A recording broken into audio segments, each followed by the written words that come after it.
Great. So we are now recording the meeting. So with that said, let's get started here. So for today's agenda, we're going to start with some recognition status, steps, and deadlines.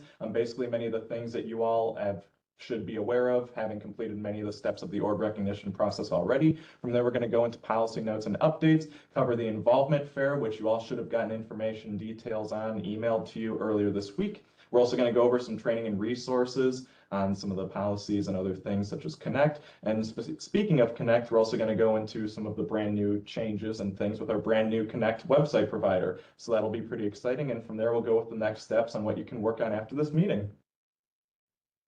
All right, so to get started, we're going to start with the status, steps, and deadlines. As you all may be aware, the forms and directions for completing the organization recognition process, or OrgRec for short, can be found on tinyurl.com/orgrec2425. This website has a lot of the resources, links, policies, and steps that you need in order to become a recognized student organization. And if you are looking to find out what's left or missing for your specific club or organization at this time, you can go to tinyurl.com/orgstatus2425. And I should mention that the final deadline for everything to be completed is Friday, September 6th by noon. Some of the steps had an early spring deadline of May 15th. All of those have been extended for everybody to the Friday, September 6th by noon deadline. So just to make sure there's no confusion about that, if you need a date to remember Friday, September 6th by noon. So with that said, we'll move on from here.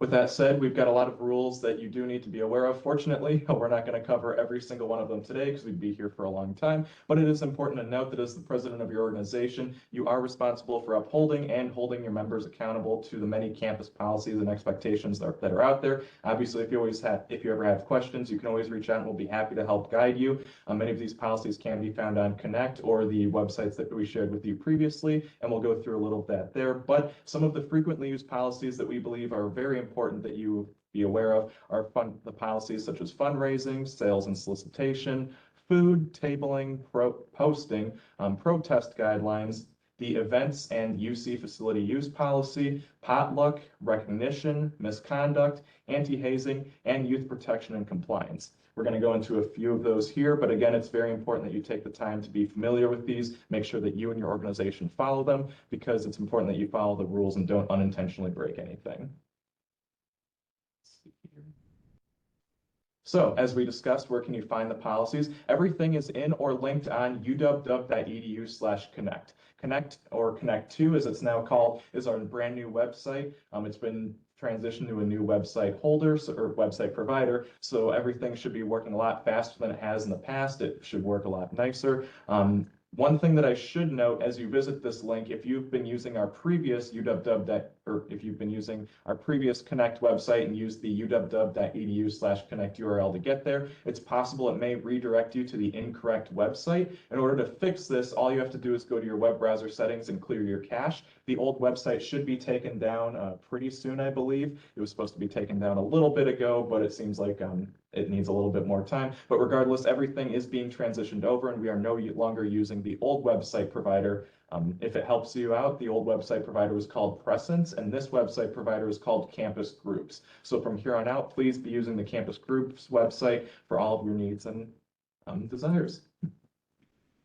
Yep. So from there, we're going to go into a few specific policy reminders, starting with fundraising. It's very important that when you fundraise, that if you want to provide baked goods, that they can be homemade or store-bought, but they must be pre-packaged when providing them. It's also important that pre-sale food is allowed, but only if it's individually packaged. This is just to make sure that food is provided safely, sanitary, and all of that. Going on from there, regarding the raffle policy, we do want you to know that raffles are controlled by the state. If you are looking to have a raffle, though, the Student Activities and Involvement Office, that's us, or SAI Office for short, has raffle licenses for use if you're fundraising for your organization. So please feel free to reach out to us if that's something you're interested in, and we can help you out with that. From there, we want to go on to the potluck policy reminders. There are quite a few frequent points of confusion with this. So we wanted to provide you with the details in order to help you clarify. And you can also see the graphic over there that will help you sort of figure out if you're hosting a potluck and how to do so within our guidelines. Some of the frequent points of confusion include current members do not include potential members. Basically what this means is that you can't be using your potlucks to recruit members for your organization or use it in general recruitment events. You also, we do want you to know that current members do include your campus advisor, so you don't have to be afraid about not inviting your campus advisor if you want to have them at your potluck there. Affiliation with UW-Whitewater means an employee, student, or POI, person of interest, but because of other criteria, they must also be a member of the group. So just keep those things in mind there. And again, if you ever have any questions, you can please contact us at our office below.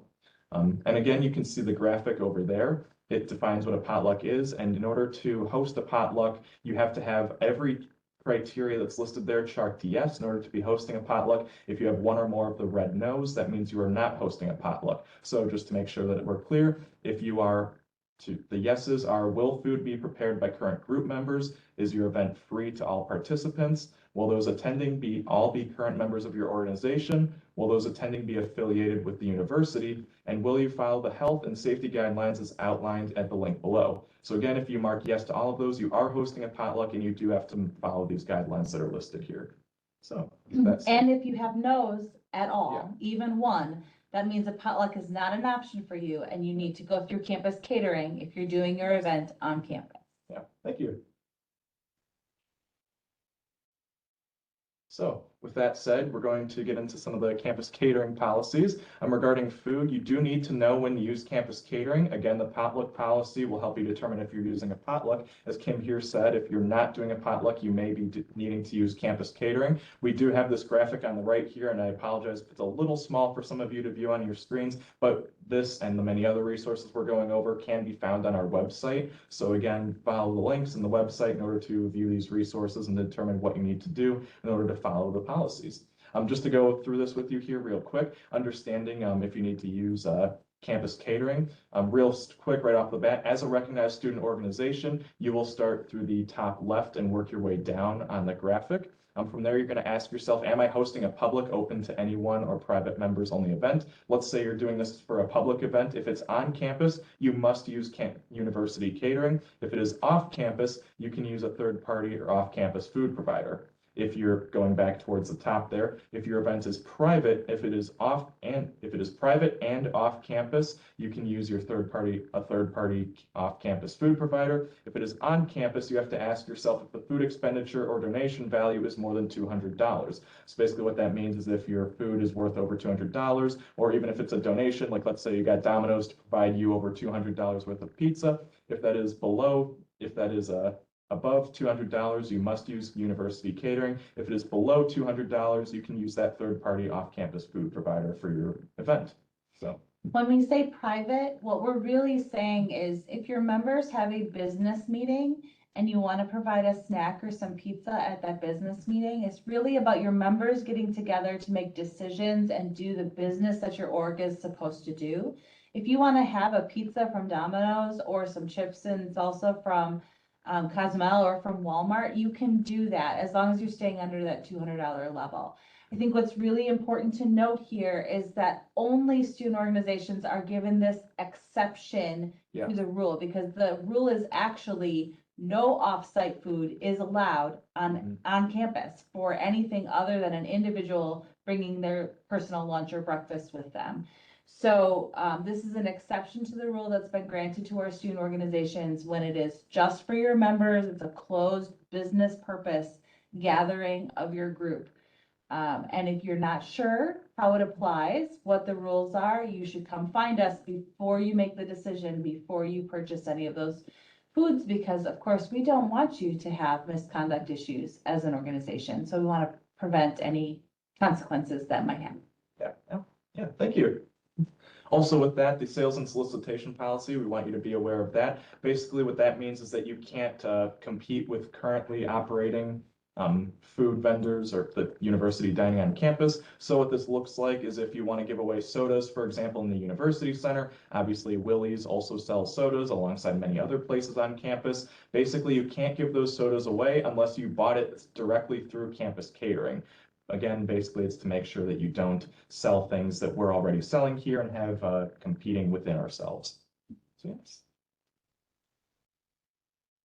That said, we want to quickly go over some of the expectations of the behavior here. Listed policies that we just talked about explain what some of the rules are. Again, we highly encourage that you and your organization spend some time to be familiar with what you need to know, such that you can uphold the policies as you're expected. Additionally, you as the president sign documents on behalf of your organizations, so it's expected that you uphold these policies in good faith and that you follow them as intended. Additionally, we want to point out that not following the rules, being disrespectful, etc., can result in the dean's office addressing issues that arise. And additionally, please do not knowingly break policies or act with bad behavior. You don't necessarily have to agree with others or things of that nature, but you do have to be respectful, get along with people, respect the policies. So we just want to make it clear that that's the expectation for all organizations and everybody on the university moving forward. Yep, we have a Warhawk Code of Conduct that everyone as a student and you as a student org leader is signing on to, understanding that you're holding your group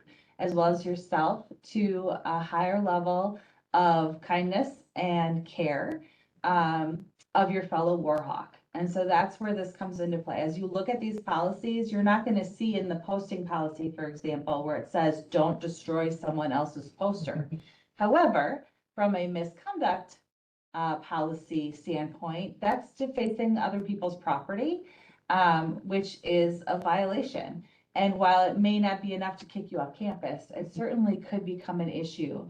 And if it's your group, or it appears as though it's your group, then it becomes not only an individual conduct issue, but also a student group conduct issue. And we want to make sure that you and everyone else has the opportunity to really have their property and their experience respected here. We will not all agree on everything, but we do need to treat even those we disagree with respect. Thank you. And real quick, before we move on, I know we talked a lot about policies and everything. I'd like to take just a quick break. Does anybody have any questions about the policies or anything that we can help answer before we move on?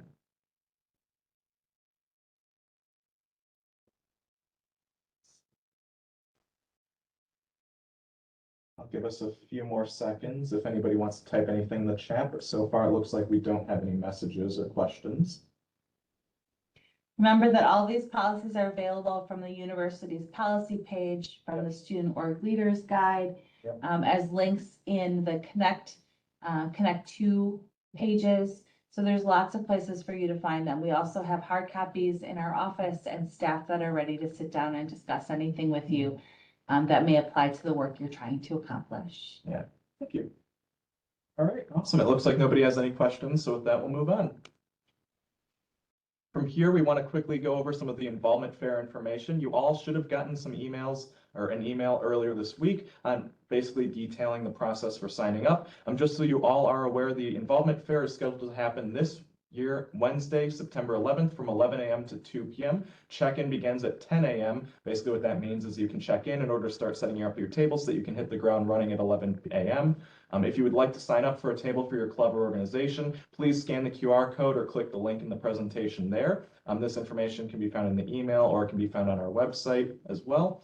We want to point out that sign up officially closes on 9-9 or early if maximum capacity is reached. So we do encourage you, if you're interested, to sign up sooner rather than later. Additionally, it's important to realize that you must be recognized to table. So at this moment, none of you have finished the org recognition process because some of these steps just opened up now. So if you do not complete the org recognition process by the involvement fair date, we will unfortunately not be able to allow you to table because you have to be a recognized organization in order to promote your organization at the involvement fair. Just a point of clarification that you need to be recognized by the 9/9 date, not Yes. by the date of the involvement fair. We're not gonna extend, actually, excuse me, by the 9/6 date. Yes. Friday, September 6th is the deadline to be recognized for the fall semester. We will not take late, we will not make late exceptions after that September 6th because we've already extended by 3 months what the original deadline was. Yeah, thank you for the clarification. So yeah, and again, if you have any questions, please feel free to contact us at involvement@uw.edu, visit our office or anything like that. Thank you. So with that said, we also want to go into a few additional org support dates. On Friday, September 6th is the org recognition deadline, which closes at noon. Real quick, it looks like we have a question in the chat here. Great. I filled out the involvement fair sign-up forms, but am not officially recognized yet. Will that cause any issues? Not at the moment, as long as you complete the org recognition deadline organization recognition steps and process by September 6th at noon, you should be able to get in there. So that's what we were talking about before. Hopefully that helps answer your question. Awesome, We will thanks. not approve your table reservation Yes. until all the steps are completed. So you can put your form in now as long as you met that May 15th deadline of the initial steps, your group is listed there. We just won't actually grant you the table until you're a recognized organization. Yeah, thank you. Yep. So again, remember, organization recognition ends Friday, September 6th at noon, so just keep that in mind. From there, we have SUF authorized spender training in UC 259A that day. We have both noon sessions and 1:30 p.m. sessions. Is there anything you want to go over with the SUFs? Just that any student organization that receives SUF funding is required to send at least one person to Yes. that spender training. So club sport, student org, if you are funded for this coming school year, you need to have somebody go through authorized spender training in order to be able to spend your money. If you don't have an authorized spender, you're not spending your money. So it will just sit and go unused, which is not anything that any of us want. Best bet for your group is to send at least one member to one of those two sessions. We do have an online makeup version. However, you're not going to get anything that's specific to your group through that online makeup. So the live sessions are going to be much more beneficial to your group as you're moving forward. Yep. Yes, definitely. So please keep in mind the SUF authorized spender training, UC 259A, September 6th is a Friday, so please be there if you can. Additionally, on Friday, September 13th is SUF 411. Those sessions will be happening in UC 275A with both noon and 1:30 p.m. sessions. Is there anything you'd like to make sure they know there as well? Just know that the information you're seeing in front of you is not on the Connect calendar yet because we're waiting for our graphic designers to make some pretty pictures to go with that. Oversimplifies the great work they do, but to have some nice images to go with everything. But these all will be posted in Connect on the events calendar. And you'll be able to RSVP and make sure people get reminded about attending for any or all of these sessions. Awesome. Thank you. So from there, we also have a few org support series planned for the rest of the semester. So we highly encourage you to attend these as you're able. Some of the dates that are currently picked out are Wednesday, October 16th at 3:30 p.m. in the Warhawk Connection Center, or WCC for short. That's here in the University Center. When you enter from the main entrances, it's up the ramp near the Student Activities and Involvement Office, past from there. We also have a date planned for Wednesday, November 13th at 3:30 p.m. also in the Warhawk Connection Center. So yes. Does anybody have any questions about the upcoming dates real quick that we can help answer?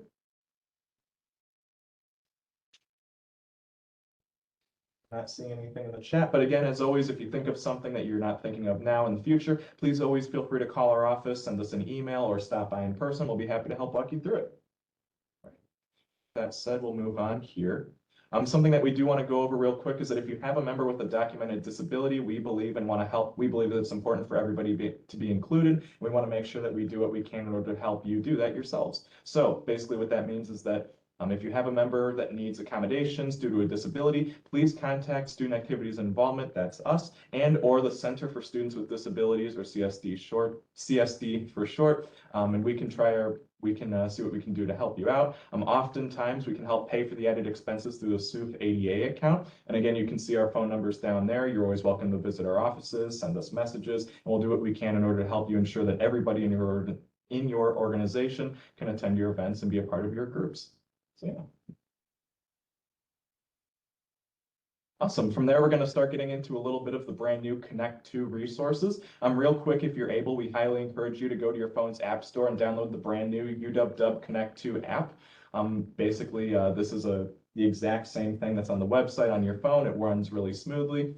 Something that we should mention is that at the moment, our branded UW-Whitewater specific app is still pending approval through the App Store and Google Play stores. So at the moment, you can use, if you would like, the Campus Groups app. Both apps are the exact same. The only difference is that the Campus Groups app is generally specific for every university, and you just have to select UW-Whitewater from a drop-down list, whereas the UW-Whitewater version of the app skips that one step. But functionally, they all have the exact same, so we encourage you to download that now if you're able to start playing around and getting familiar with it. It's also something that we hope you'll choose to have your members download, because you can send them messages through the app so they get notifications on their phone. For some students, that's going to be easier to find than all the emails that you might send. So different way to message, different way to manage the communications of your group. Yeah, thank you. All right.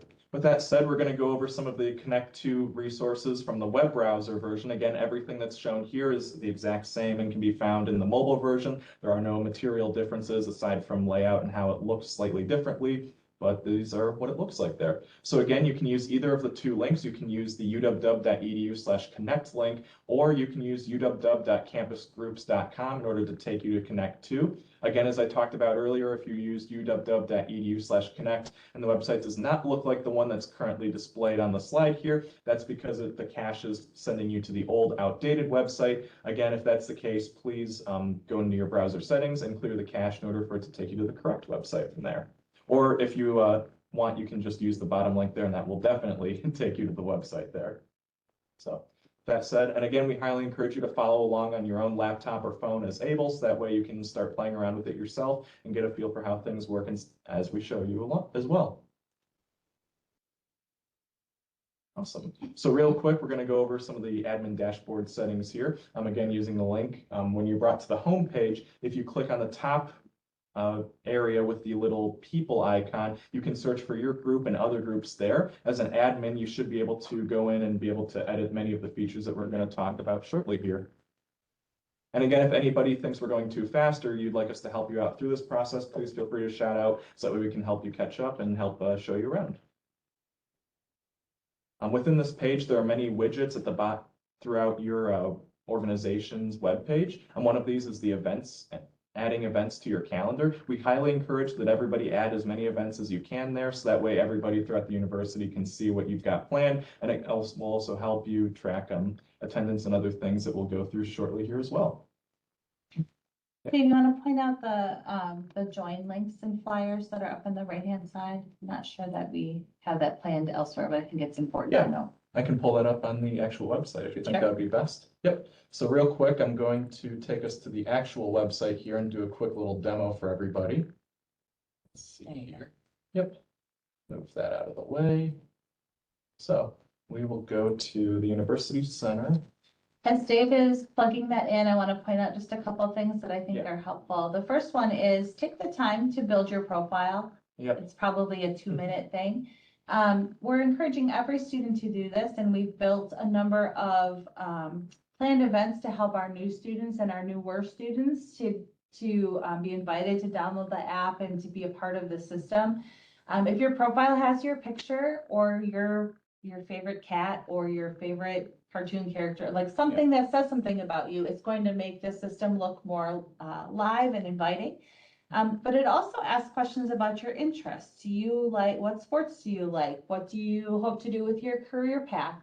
And those questions will help us to help you connect to students. So I can pull a list of anyone who's expressed interest in badminton, and I can send that to the badminton club and say, hey, these students might want to join your group. Here's a list of email addresses, right? So students are opting into that opportunity, but it is a way for you to reach students, for students to reach you, and for our office to help you with that new member addition, right? The other part that's in there is up in the right-hand corner, you'll see a join flyer and a join link and QR code.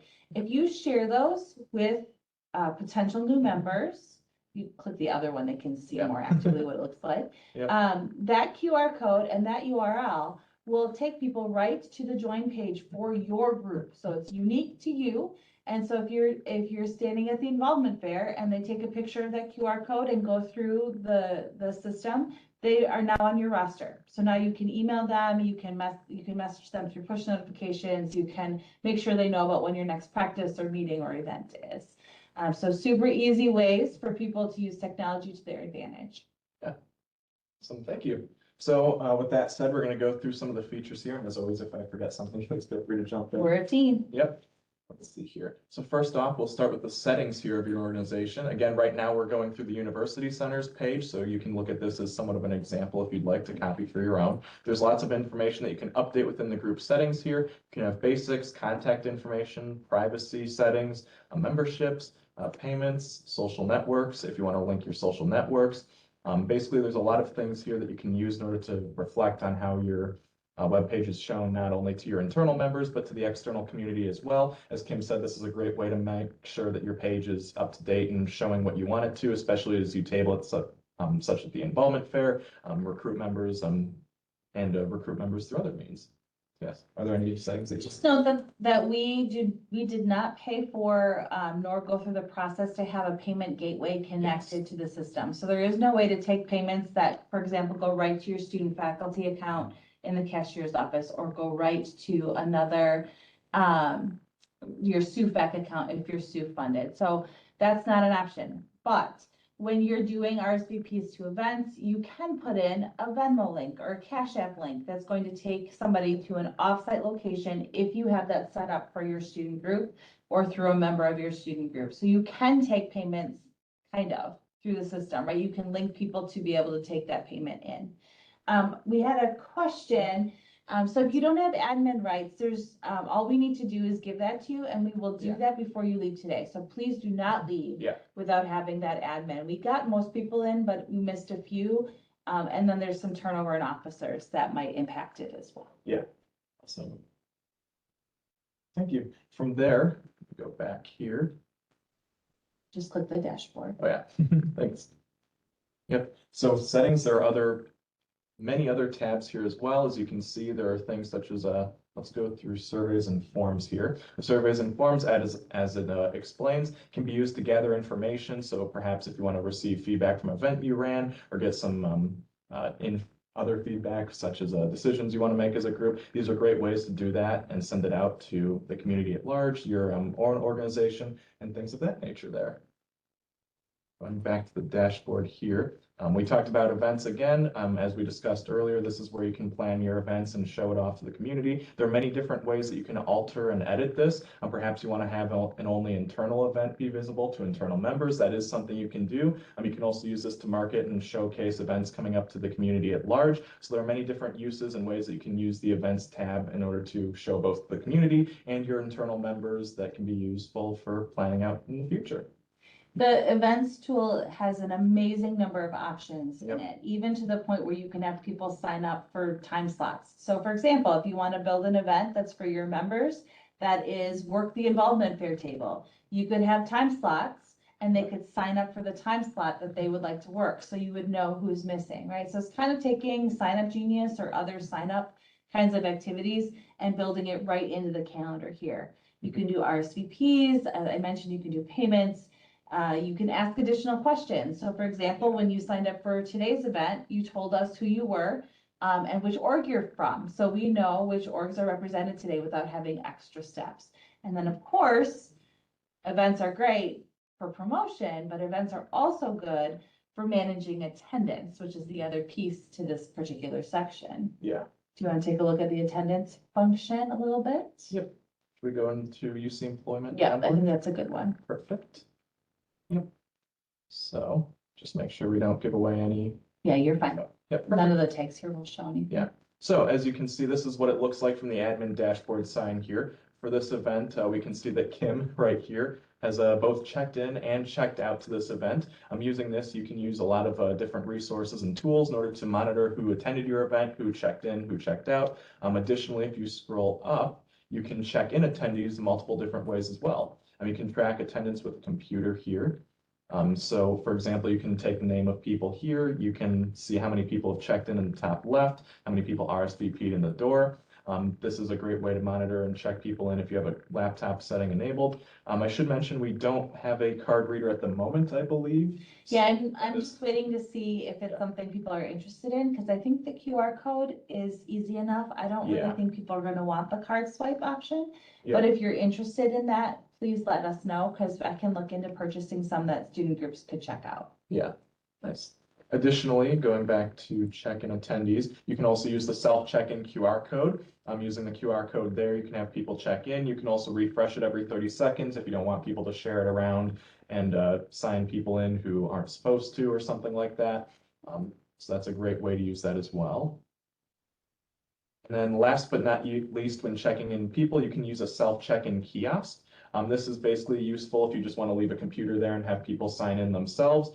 We do encourage you to not leave your electronics unattended, or be very trusting of the people checking in that they won't run off with it. So It's intended more for like an entrance Yeah. to maybe the weight room. You Yeah. could use the kiosk to check yourself in and out. It timestamps you when you go in and out, and it could limit how many people are able to be in the space at the same time. So that's typically what a kiosk is used for. But it is an option if it's something that you take a lot of attendance, or you want to be able to have students use a shared device to be able to check in. So awesome. That said, that goes over some of the check-in and attendance options that you can find within Connect. Is there anything you'd like to go over before we go over some of the other features? Just that there's a couple of things that I've seen groups use attendance taking before that I want to mention. So if you want to be able to verify membership, you can say, okay, you have, maybe your constitution says you have to attend at least 75% of the meetings in a semester.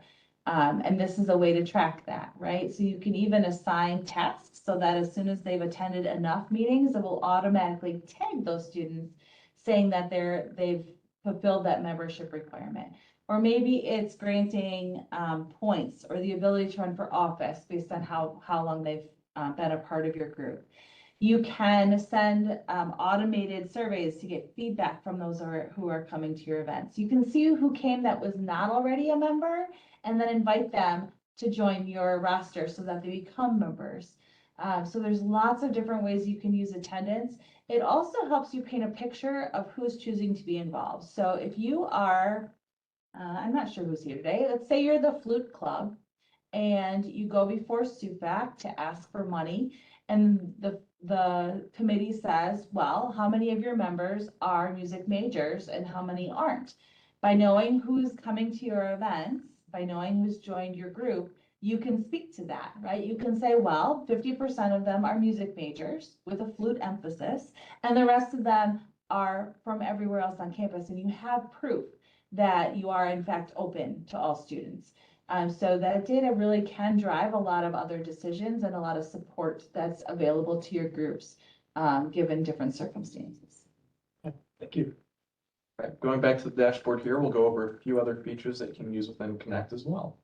One thing to go over right here is members. You can use this feature in order to view how many members you have, send messages. As you can see here, you have things such as sending mobile notifications, sending emails, generating reports. This is a really useful tool if you want to send out messages or mass communication through that means. Or even if you don't know somebody's email or don't know how to look it up, this is a great place to find it and troubleshoot that way.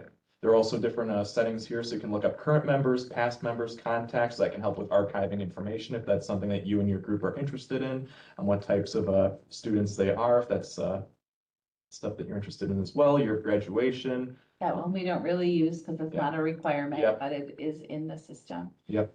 Thank you. Couple of things you'll notice here. So we're looking at Leanne, who's a staff member. She runs the Warhawk Alley and does a lot of training resources for the University Center and beyond.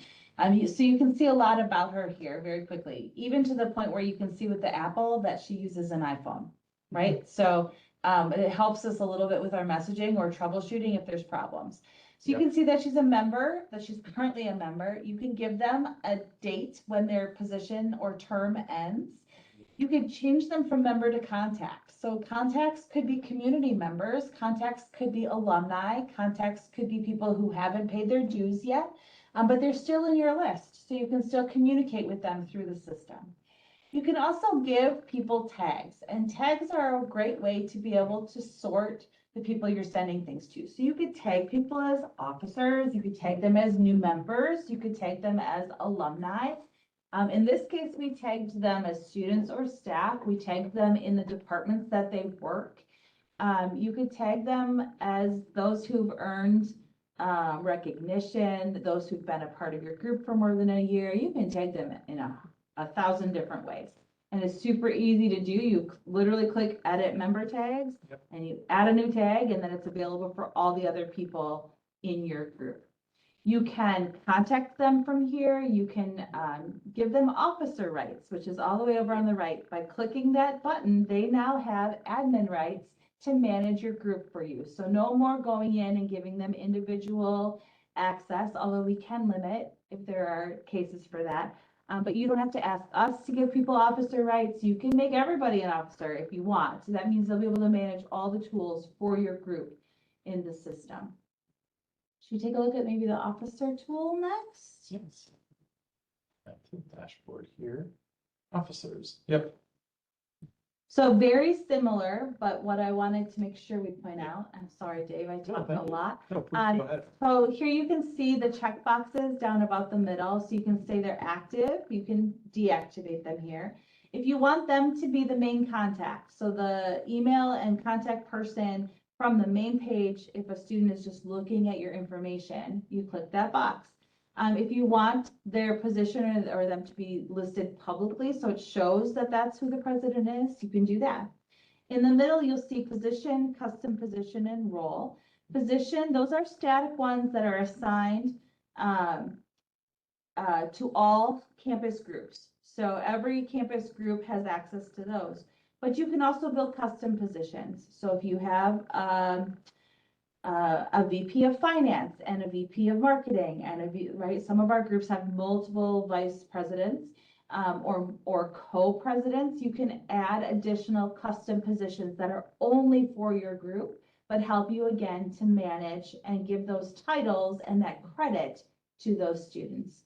You can then search through this group and send again messages or tag them with different things so you can manage your officers for your group very easily. Your advisor is also automatically an officer, which does give them admin rights as well. So that's something just to pay attention to and to know. Yeah, thank you. So going back to the dashboard here, gone over quite a few things there. One other thing that we want to go over is the emails section here. This is very helpful for sending out mass emails, and we don't have really a need for listservs anymore because Connect 2 can serve as a listserv for your group here. We can go through quickly here. When you click compose an email, you can select your recipients. As you see, there are many different ways you can group people. If you just want to send it to the graduate students or all of your members of your organization, if you want to send it to past members, other contacts, there are a variety of ways that you can start sending out mass emails to your people. Move this here. Yeah. So we'll click, let's say we want to send an email to the 4 graduate students of our group. We'll click that and click compose email for selected groups. We can have an email builder and an email composer. So if you want to have a template, you can use that over and over again. If you want to save time and just have templates in order to copy and paste, or you can start something from scratch here, which we'll use real quickly. Perhaps these are some examples there. And then let's see here. Go ahead and just scroll down with the right sidebar. Yep. So in this case, this is just a standard email, right? I want to send it, but I'm going to send it from here because I know I'm sending it to the right people. And because I can track who opens it, who doesn't open it, and all the fun analytics that are basics anyway, that'll help you understand what you're doing. Yeah. You can build using different templates that are there. So if you want to be able to pull in pieces of information from your group's page, you can even do that. Yeah, definitely. And something that Kim pointed out that I would really like to draw attention to is that you can use this to monitor who opened your emails, who didn't. And from there, you can even filter if, let's say, 10 of your members didn't open your email, perhaps they missed it or it was a busy day. You can see who didn't open it and follow up with them. You can also use that in order to resend the email just to people who didn't open it. So that way you can send reminders without pestering those people who have already seen the information and don't need the reminder. So there are a lot of ways that you can use this information in order to do that. It's also something we'll be using. So instead of sending out reminders about things to everyone, we only need to send it to those who didn't open it in the first place, right? So we're reducing the amount of email that you all inevitably will get. We want to make sure you're getting just what you need and just when you need it. So we do our best to not spam you with too many things. Yeah. And this will help reduce the number of duplications. Yeah. Nice. Are there any other email topics that you'd like to go over here? No, I think the template part is super cool to me because you're able to build your own kind of look and feel. It takes it up a notch from a professional level. And you can put images in there. It's really, I think it's just a great opportunity to use the tools that you have at your disposal. If you've already built the event out, you don't have to copy and paste all the information about the event. You can just plug the event into your email, right? So you're making sure that all the information is consistent and that you're not having to post it or put it out there 16 different ways. Yeah, definitely. All right, we'll go back to the dashboard here. We're getting close to going over many of the features here. One other thing that I want to go over here is the Files tab.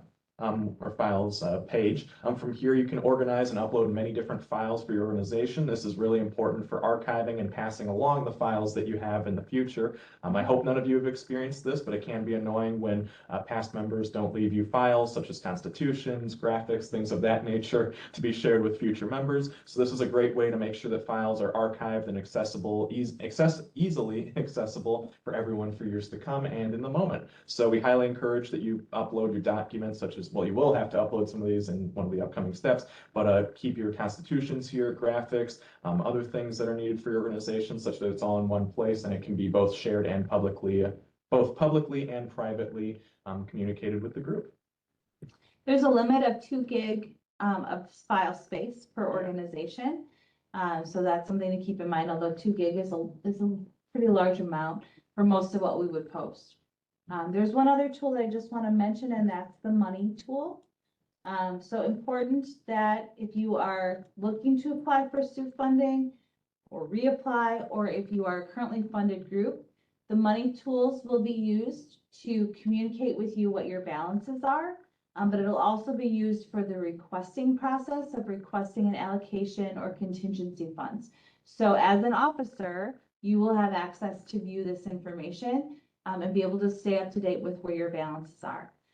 There is conversation with Matt Schneider in Club Sports, for the Club Sports that are on the call today, about also having your student faculty accounts be posted here. So he doesn't have to print off every month where your balance is, but keep it more in real time so you can see what you have left to spend and what's been spent and what it's been spent on. So again, it's about transparency, right? We're able to share that information with you closer to in real time and without you having to wait for us to be able to get to the email or phone call or however you reached out to us. Yeah, definitely. So yeah, I know we went over a lot of the features that Connect2 has to offer. Real quick, does anybody have any questions, or Kim, is there anything else you'd like to touch on before we move on back to the presentation? I think we covered the big stuff. Yeah. So yeah, if anybody has any questions, we can take a quick minute here in order to answer any questions you may have. Know that we will be doing trainings and deeper dives, and there's also a link that Dave's going to share shortly that has videos from the company about how to use these tools. Most of those videos are 2 to 5 minutes long. So how to add members to your group. Actually, that is one thing I'd like to point out. Let's go back to members for just a second. Thank you for remembering. Yeah, we'll go to members here. Most groups have a roster somewhere, a Google Doc, an Excel file, something that says who their members are. And we understand that you already have it there. You probably don't want to have it in both locations. I really want you to think about putting your rosters in here for a lot of reasons. One of which is it helps us paint a picture of what's actually happening on our campus holistically. But what I also know is who wants to have to sit and add member by member individually. So there are ways for you to shorthand that. So the first and easiest way, if you're an officer, to add a member is to click the add member. And then all you have to do is put in a name or an email. Yep. And as long as they're a currently enrolled student or faculty or staff member, they'll show up. You click their name. You can send them an email that says, hey, you've been added. You're now a member, or you don't have to do that. It's an optional thing there. And then if it's a community member, you use the link at the bottom. Please click here to create new users. So you can choose an email, first name, a last name, and then you can change their account and type to community member, and it'll allow you to add them. Yep. Now you'll notice there at the top it says import with CSV or Excel file, and you could do that if you have a really big list, but it's very picky about how it's saved and things. So there's actually an easier way, and that's through the paste email option, which is here in this box. So you can literally just copy your column of email addresses, paste it in here, click apply. It's going to show you who it adds. If they're not active or your email address is incorrect, it won't add them, right? It can. So that paste email option is in this add members function, but it's also right from the members tab. So if you close those 2 small windows, Dave, that one and then that one, where it says paste list right next to add member, you can do email. NetID is their email. and card reader ID, I think, is their ID number. So there's different options. You just have to click the right one so they're pasting correctly. So if for some reason you collected ID numbers instead, which is pretty rare now, but that option does exist. Most of us will just do email.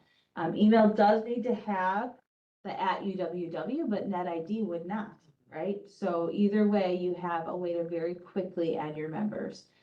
We did that for our University Center staff, and we have 112 student employees plus 20 some staff, so much easier to just add them as a single list than it would have been to put them in individually. Oh yeah, that's a lot of time saved. Yep, same with events. You can import events as well. It's not as cool in that there won't be images and you'll have to go in and still add the details to those orgs, or to those events rather, but you can import events over on the Press create event. I know how to do this.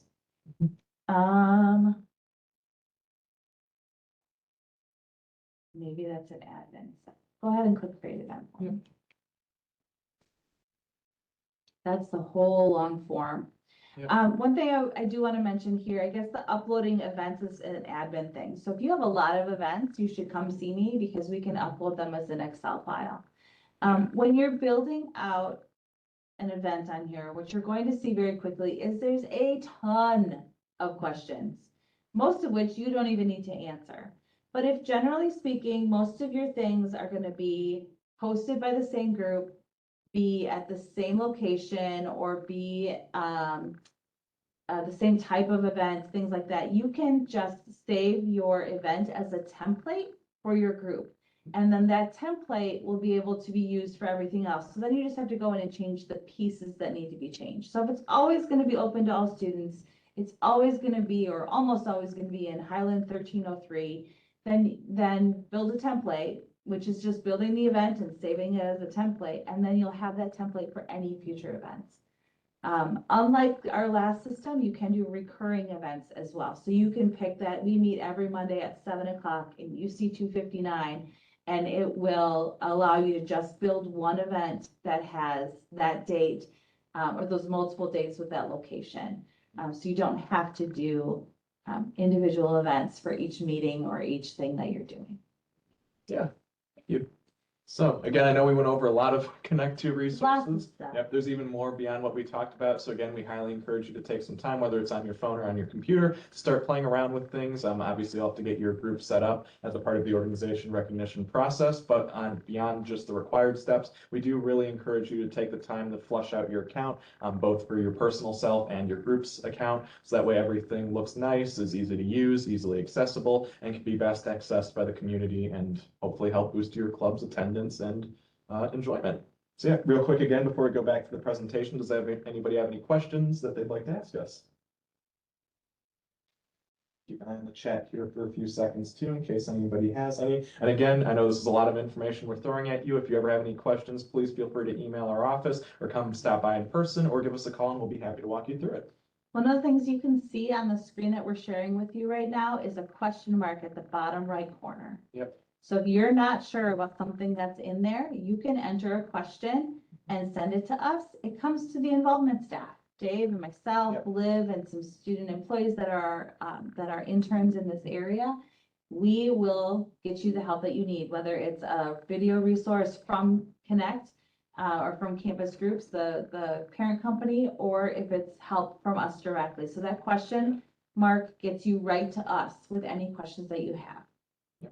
So, looks like nobody has any questions, so with that said, we'll move back onto the presentation here. Yep. So again, this slide basically talked about many of the things that we went over, but something that I do want to call out here is that, as Kim had mentioned earlier, the website provider Campus Groups has a lot of pre-made videos and tutorials for you already. So if you want, you can go to this presentation, or we'll have a link for it on our website as well. On their Vimeo account, let me click on this here. You can see that Campus Groups has many, many tutorials on the many opportunities and things that you can use Connect 2 for. So if you want to look over an officer overview, or perhaps, as we talked about, event creation and attendance tracking, you can go to these videos and they're nicely edited, they're quick and to the point. So they're very good reminders that can be used in order to help get you on the track for achieving what you want to. And as I mentioned, most of them are 2 to 5 minutes long. Yep. They really try to just hone in on just what you need as you're working through a particular tool. Yeah. So with that said here, We're almost there, just a couple more slides and a Yep. checkout process. there we are. So with all of that said, we're going to start wrapping it up here. Again, please do not leave the meeting quite yet. We will be checking you out, and that will be required in order to track your attendance and mark today's meeting off for completion. So please hold tight for just a little bit longer. But as we wrap up, we did want to go over some of the next steps here so that you're familiar with what you need to work on leaving this meeting today. This slide should look pretty familiar to you. It's about the involvement fair. Again, if you haven't already, please start signing up for it. As a reminder, you do have to be officially recognized by the recognition date in order to be eligible for tabling, so we will not approve your involvement fair request until you have been officially recognized and completed all of the steps. And again, the involvement fair is scheduled for Wednesday, September 11th from 11 a.m. till 2 p.m. with check-in starting at 10 a.m. for you to get signed up before the fair starts. And finally, from there, once you have completed this meeting and you've checked out and you're good to go, you will now be able to complete the portal update, or as it's known within Connect 2, the organization re-registration form. Within your permissions granted, basically meaning if you're a president or somebody with those permissions, you do have to be the president. We'll have to go to your organization's homepage, and I'll quickly show you what this looks like as an example here. Let's pretend we are 91.7 The Edge. Does that sound good? That's right. Yep. So if I am 91.7 The Edge, I've just completed today's meeting. I've successfully checked out, and I'm looking to work on the org update or the portal update form, or the org registration form as it's called. You'll click your organization. Because I am the president, I have the admin rights to see this here. You will see this blue group re-registration button. You'll basically need to click that and verify that the information in there is correct and add the information that it is missing. Basically, this helps us make sure that your portal is up to date, it looks nice, it has all the information, and is accurate with what your organization has, and basically is presentable to the community and can help you start outreaching and marketing to everybody else. It's super important. Sorry, can you go Yeah, no, back? So if I were to go to the same groups drop down where we picked 91.7 The Edge, two things. If you don't have the gear symbol to the right of your Yeah. group, you do not have admin rights, and you want to make sure that before you leave today that we fix that. If you click on the All Groups button, you're going to see register new department, register new club sports, register new student organization. Do not use these if you are re-registering your group.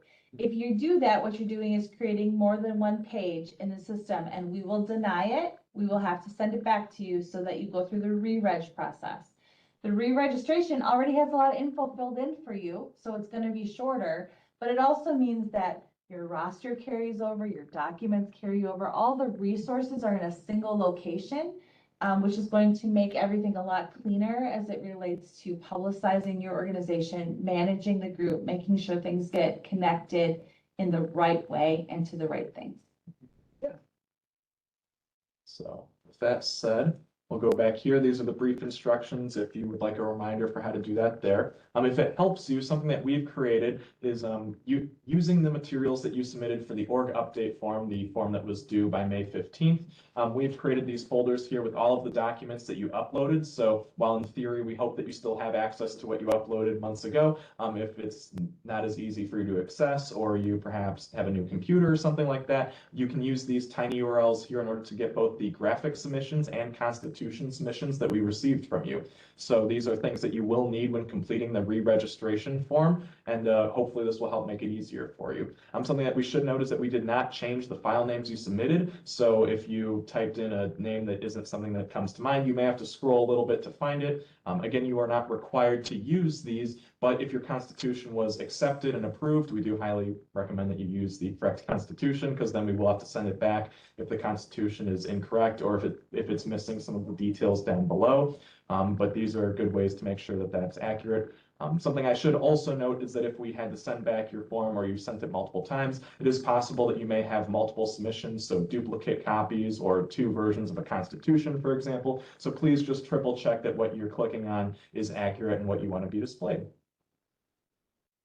So with that said, that just about wraps up. Again, please do not leave because we do have to check you out. But as always, if you have any questions about many of the things that we talked about, please feel free to visit our office in the University Center. We are at University Center Office 146. When you come into the UC, just go up the ramp area and you'll see our office, the Student Activities and Involvement Office, right off to the side there. You're also welcome to reach out by email, phone, or schedule an appointment with us. Our email is involvement@uw.edu, or you can call us at 262-472-6217. And again, this PowerPoint and the many other resources shown are linked and displayable at tinyurl.com/orgrec2425, the same website that you've been using for all of your other organization recognition needs. So with that said, we're going to end the recording here, or actually do we want to keep it so we can check people out and see people who type in? Yes, let's go ahead and check people out. So Yep. all we need you to do in order to check out is put in your first and last name into the chat. We have which groups you're here for. So we just need you to, basically, it's like you're signing, so that we know for sure that you actually, in fact, did do what was asked of you, to attend the entire meeting. Yep. I did see a question pop up. Dave, did you want to cover that one, or is it more individualized? What was that? Nathan's question about not currently having access to it yet? No, there was one, well, maybe, it was about baseball club. I just saw it pop up, so. Nothing is appearing on my end for some reason. Interesting, okay. Yeah. So, go ahead and put that first and last name Yep. in there, and if you don't have the gear next to your group's name, hang out with us until we get everyone else checked out, and then we will go ahead and, troubleshoot with you individually. Yep, awesome. And again, we are still recording. We'll end the recording very shortly. We just want to have a record of everybody who types their names in here, just in case it's helpful for the future. So we'll give it a few seconds here, make sure everybody types their names in. Did someone asked about where the Constitution folder was? Is the Yes. link for that in that OrgRec 2425? Yes, I can show that off real quick now, actually. And for some reason, my chat isn't having new people pop up there. So I'm glad we're recording it because that would have. Okay, we can, once we minimize, we can see it. Yep. So I'm going back to the slide here. Again, these are the two folders that we put together for you all. If you click org graphics, for instance, this brings up all of the graphics that we received. Again, you can see that they were named. We did not change the file names that were received from us, so you will have to search for your name or whatever you uploaded. What I would say is if you switch the view from list to, Ooh, yeah. Yep, the four little dots up to here the to grid grid, layout. yep, you can see what they look like. So if it Yep. helps you, not so much for the logos, but for the constitutions, it might help you decide without having to open a whole bunch of files. Yep. And so again, the tiny URLs for the graphics that you submitted are tinyurl.com/orggraphics2425, and the Constitution submissions that we received can be found at tinyurl.com/orgconstitutionuploads2425. And if you don't want to go to the presentation in order to find this and want to skip a few steps, what you can do, and I'll walk you through it here as well. If you go to the OrgRec website, tinyurl.com/orggrec2425, and you all should have heard that a lot by now. If you scroll down to the steps, which is where everything is that you need to be completed, you can scroll down and under today's meeting, the steps for today's meeting, you can find the presentation materials that we just went over. So in addition to the Sign Up Genius that was there, and the other information, you can find that the meeting presentation slides, the slides that we just went over right here, can be found at this link here. The campus partner materials folder can be found here, so you can view the presentation that was sliding as we waited for people to enter with all the resources that we were received and wanted to share with you all, in addition to a few other things that weren't able to be displayed on a PowerPoint. Those can be found here as well. And as for the org graphic and constitution submissions that we received, you can access that just below in the portal update, aka org re-recognition form. Those URLs are right here and right here. So you can use those to access them if you don't have them readily available, and doing this is quicker for you. Great. Awesome. All right, let's go back and grab that list, and then I will start checking people in while you answer questions that people might have. Nice. Let's see here. My WebEx meeting appears to have crashed on my computer. If you just expand that one, I think we should be able to see the chat, right? Go to chat here. Perfect. Okay, I will start checking Yeah. people. Computer appears to have disconnected from the Wi-Fi. That's a So- terrible feeling. Yep. No, thank you for being here, Kim. So here, are we good to end the recording, you think? Yes. Awesome. Right.